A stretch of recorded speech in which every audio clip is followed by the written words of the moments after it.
So I'm going to talk a little bit now about the Quinto Encuentro, the fifth Encuentro. And I say the word Encuentro in Spanish. Um, you know, I think there's about 1 million words in the English language, and it's growing every day. It's kind of a technical culture in terms of our linguistic culture. We have a word that's very precise and used for every purpose.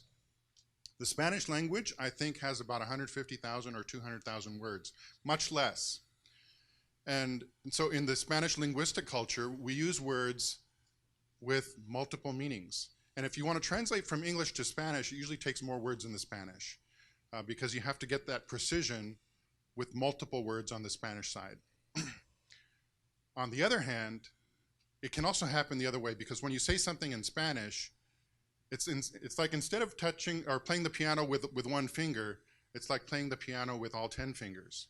And you're hearing layers of meaning and harmonies and resonances and arpeggios.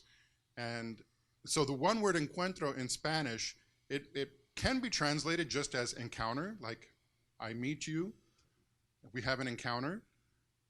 It also can be used in a sense of a gathering. In the religious context, it deeply means encounter with Christ, encounter with the faith community. But it also means, in a very specific way, a tradition of gathering and listening to everybody in order to deeply immerse ourselves in the reality of our people and then respond from faith in light of tradition to the reality that people are living. And so that's the way that's the primary meaning when we talk about encuentro in the Hispanic ministry setting in the United States. That's the primary meaning, but all those other layers of meaning are also present.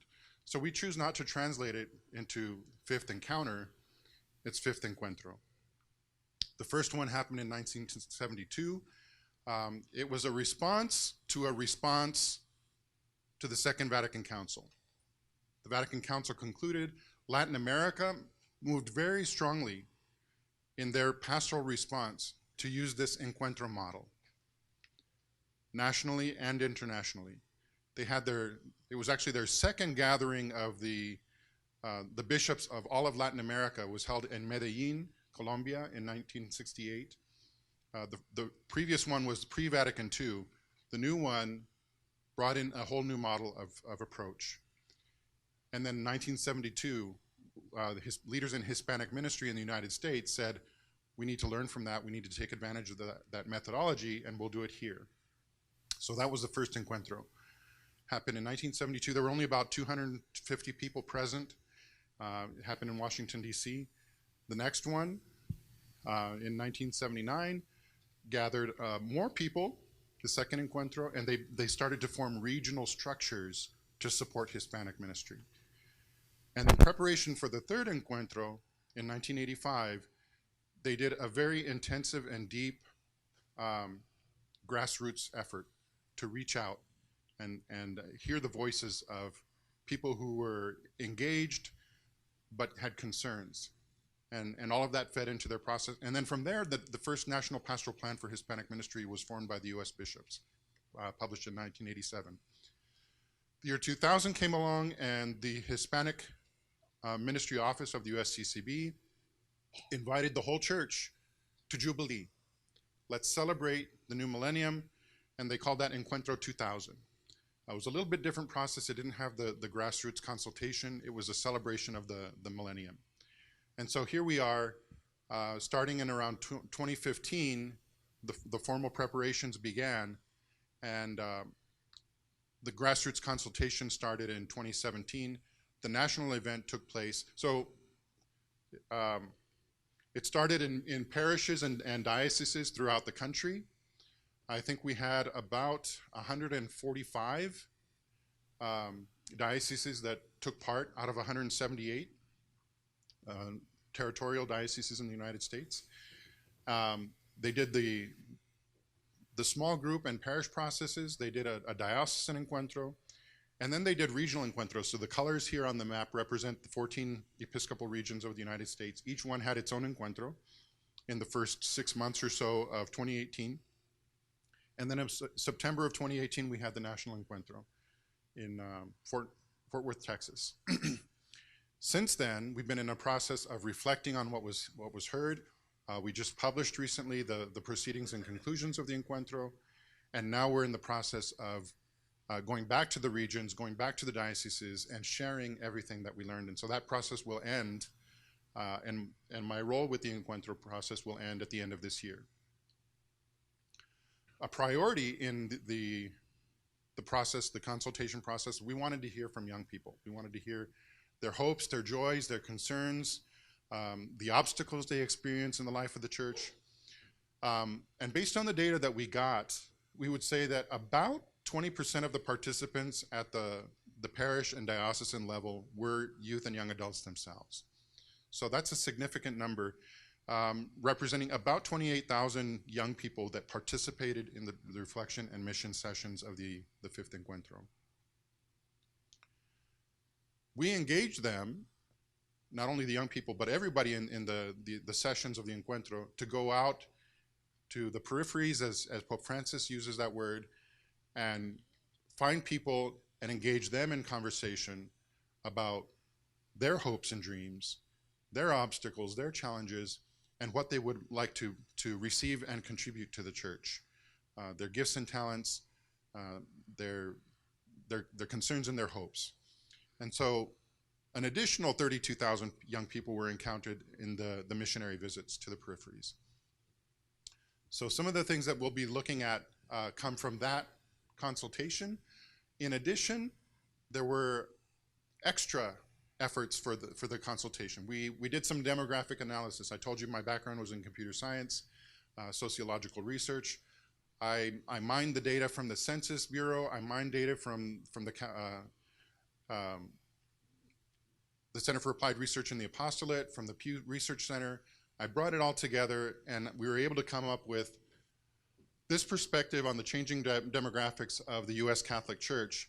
And you can see here, from ages 30 and under, this is the 50% line. All the green shades are the Hispanic Catholics, and then we have the yellow is the white or Caucasian Euro-American Catholics, African American and Asian, Native American, and others, including multi-ethnic groups. For the Hispanics, we have it broken down by generation. So immigrants, US-born children of immigrants, and third or higher generation. So like in my case, I estimate I'm a 15th generation Hispanic here in this country. We've been around for a long time. And I'll tell you, my parents both grew up speaking Spanish. They didn't use that as their primary language at our house because they were punished in school for speaking Spanish, and they didn't want us to have to experience that. So for me, it was a language that came to me as an adult. In any case, among these younger generations, the majority of Hispanic young people today are the children of immigrants. So when we talk about gente puente, this is a rich resource. People who grew up in this country, had their education in English, but had an experience of language and faith and culture at home that was rooted in the immigrant reality. So they can be bridges. We just need to identify them, recognize the gift they bring, and then empower them to be that for the church. This is, of course, different from one region of the country to another. And so this map shows how in some dioceses, which are the ones in the dark blue, the majority of Catholics already are Hispanic. And in some cases, like El Paso, it might be 98% of the Catholic population there is Hispanic. The ones in dark red, that's dioceses where Hispanics are the largest ethnic group, but not a majority. There is no ethnic or cultural majority in those dioceses, but the Hispanics are the largest. And then in the orange, that's dioceses where Hispanics are the largest among young people. It's the largest minority among young people. Then we have a few more. There's the yellow, dioceses where at least 35% or more of the Catholic children are Hispanic. The brown, are dioceses where 25% or more of the Catholic children are Hispanic, and then the light green, 15% or more. The gray would be less than 15%. If you're in one of these dioceses where there really is a large established Hispanic population, you need to engage that community and find what are the solutions that make sense for that group. I mean, it may mean having multiple different structures of leadership and activity in one diocese, or it may mean having, like Armando was saying, it's under one umbrella, but there are times when you form groups and you do breakout sessions and you work to address different experiences and different realities to have a comprehensive and complex response to a comprehensive and complex reality. So that's what we're looking at. I'll move through this very quickly. We broke this down by region, and we show the number of active, retired, and retired Hispanic priests. There's a total, Armando mentioned, and we see in the statistics, the Hispanic population in the US is a young population. It's also true among the priests. Only, I think, a little bit less than 10% of our Hispanic priests are retired, and that's a lower percentage than overall in the US. Yet, roughly 3/4 of our Hispanic priests are foreign-born. And that's still true even looking at the seminarians. So that's a problem when you look back at the population, and so many of our young people today are not foreign-born, they're US-born. And so having a foreign-born Hispanic priest may still not, he needs support and maybe study to understand how to reach this US-born generation. Just like an Anglo would, or an African American would, or a Vietnamese would. And so this is where it really hits home. We looked at the data across the world and compared the number of Catholics in each region of the world to the number of priests.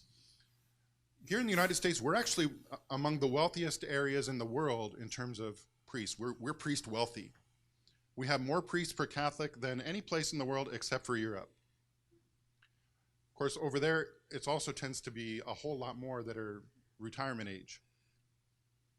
If you look at the white non-Hispanic Catholics in the United States, we have one priest for every 12 or 1,300 one white priest for every 12 or 1,300 white Catholics. That's even higher than Europe.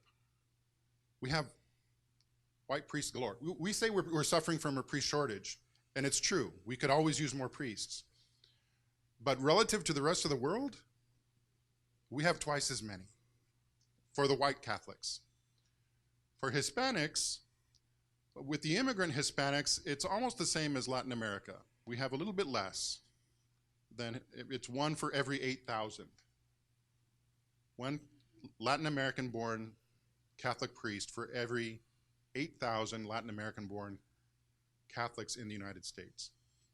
Where it's really a harsh reality is when you look at the US-born Hispanics. There's one US-born Hispanic priest for every 16,000 US-born Hispanic Catholics.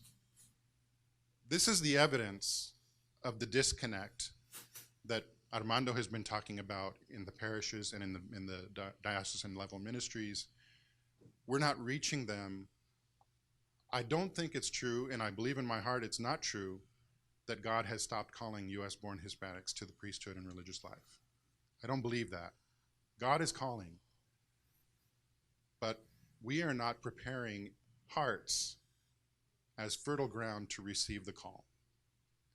And we have neglected especially the US-born Hispanic young people. So that's where we're saying new solutions, new wine for new wineskins. We need to find a more adequate response. Just a little bit of information, if you want. We have detailed statistical reports for every diocese in the country. And you can go to our website, viencuentro.org, V for 5, Encuentro, ENCUENTRO.org. And if you just go to this second menu tab, Diocesan Participation, it brings up a list, and down here on the right column, for every diocese organized by region. So this is Region 1, Boston, Bridgeport, and so on. If you just scroll down, you'll come to the different regions in the country. And there's an English and a Spanish report that will show you what percentage of your young people are Hispanic, white, African American, and so forth. It'll tell you how many Hispanic priests you have, how many Hispanic lay ecclesial ministers, how many Hispanic deacons, how many Hispanic religious, and so forth. So all of that information is available on the website. Find out what the reality is in your own backyard.